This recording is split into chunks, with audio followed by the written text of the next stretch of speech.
చూడండి, ఇవన్నీ ఎందుకు జరుగుతున్నాయి తెలుసా? వారి మధ్యలో మూడవ పాయలాగా యేసుక్రీస్తు ప్రభువారు లేకపోవడమే, వారు దేవునికి లోపడకపోవడమే, వారి కుటుంబంలో దేవునికి స్థానం ఇవ్వకపోవడమే, వారి హృదయాలలో దేవునికి స్థానం ఇవ్వకపోవడమే. అందుకనే దేవుని పిల్లరా, ఇక్కడ మనం చూసినట్లయితే ఎల్కానా తన భార్య అయినటువంటి హన్నాను ఎలా ప్రేమిస్తున్నాడో చూడండి. ఏమన్నాడు తెలుసా? పెరిగిన పెద్దవాయ పిల్లలు ఉన్నారు, కానీ హన్నాకు పిల్లలేదు. పిల్లలు ఇటు రెండు తోడు నా కాళ్ళు పెట్టమని చెప్పు. పెద్దవారికి పిల్లలు ఉన్న చిన్నవారికి పిల్లలేదు, హన్నాకు లేదు. కాబట్టి పెళ్ళిన ఏమన్నా తెలుసా?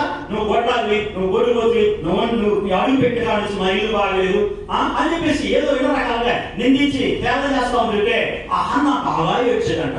ఏడుస్తూ ఉంటుంటే మొదటి అధ్యాయం 7వ వచనంలో మాట్లాడుతున్నా ఏమన్నా తెలుసా? అక్కడ ఏమన్నా, హన్న నువ్వు ఎందుకు ఏడ్చుతున్నావు?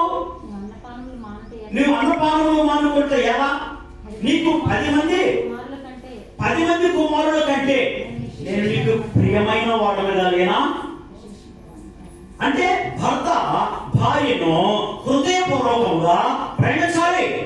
ఏం చేయాలి? ఏం చేయాలి? ఎవరిని ప్రేమించాలి? అసలు బాబు ఎవరిని?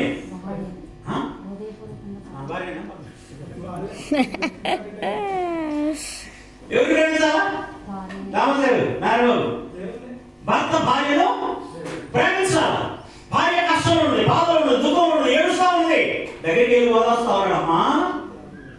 10 మంది కుమారులు అంటే ఆ 10 మంది కుమారుల కంటే కూడా నిన్ను నేను ఎక్కువగా చూసుకునేందుకు వాడగలిగినా?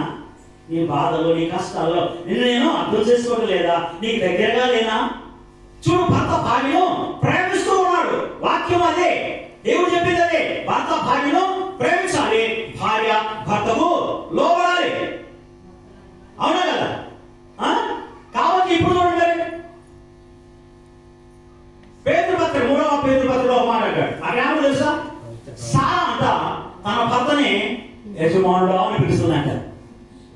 ఒరే చూసేలా గుర్తొచ్చింది, యాడురా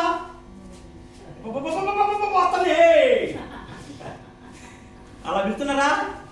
ఒరే అరే జాగ్రత్త. చెప్పండి, క్రీస్తు సంఘానికి శిరస్సు అయితే భర్త నీకు శిరస్సుగా ఉన్నాడు. ఈ రెండు అల్టిమేట్ గా జరగాల. అర్థమైందా? కుటుంబాన్ని నిలబెట్టేది 3 ముళ్ళ బంధం కాదు, 3 ముళ్ళు కాదు, 33 ముళ్ళు కాదు, లేకపోతే ఇంకా ఏ రకరకాలైనటువంటి కాదు. ఏంటది నిలబెట్టేది? ప్రేమ. భర్త భార్యను ప్రేమించాలా, భార్య భర్తను గౌరవించాలి.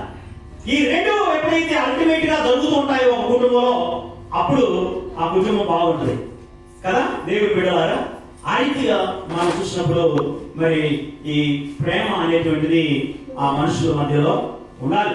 మరి ప్రేమించగల భర్తని యజమానిగా ఆమె ఎంచుకోండి. సత్యం మాట చెప్పి ముగిస్తాను. కొరింథీయులకు రాసిన పత్రిక అమ్మగారు చివరి ఆదివారం నా ఆకలి తీరాలి కదా.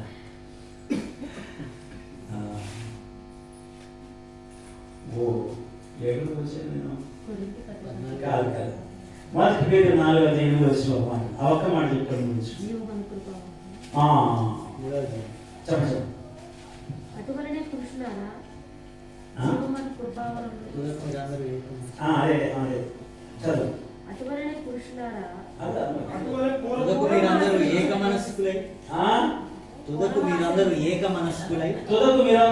మనస్కులై ఒకరి సుఖ దుఃఖముల యందు ఒకరు పాల్పడి సహోదర ప్రేమ గలవారును కరుణా చిత్తులను వినయ మనస్కులను ఆశీర్వాదములకు వారసులవుటకు మీరు పిలువబడితే కనుక ఏడు ప్రతి కీడైనను చేయదు. 4:8 ప్రేమ అనేక పాపములు కప్పును గనుక అన్నిటికంటే ముఖ్యంగా ఒకరిలో ఒకరు వెక్కడమైన ఏది వెక్కడమైన ప్రేమ ద్వేషం. ఇప్పుడు మనం ఒకసారి పరిశీలించుకుంటే ఎక్కడ లేదు సార్, ప్రేమించుకునే వాళ్ళు కదా. ఆమంటే ద్వేషం, ఏమంటే ద్వేషం, ఆయనంటే కోపం, నేనంటే కోపం, అమ్మంటే కోపం, నానంటే కోపం, ద్వేషం, చెల్లెంటే కోపం, అన్నంటే కోపం, ద్వేషం, అసూయ. ఏంటి పరిస్థితి? ఎక్కడున్నాం మనం? అసలు దేవుడికి చాలా దూరంగా ఉన్నాం. అందుకని అన్నింటి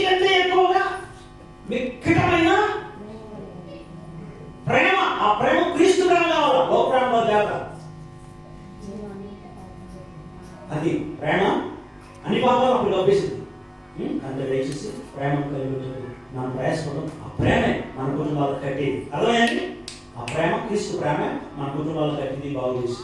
కాబట్టి ఆ ప్రేమ కలిగి మీరందరూ మనందరూ ముందుకు సాగాలని ప్రేమతో మీకు మనం చేసుకోవచ్చు. కొద్ది మాటలు దేవుడు దీవించి ఆశీర్వదించండి. ఆమేన్. రైట్.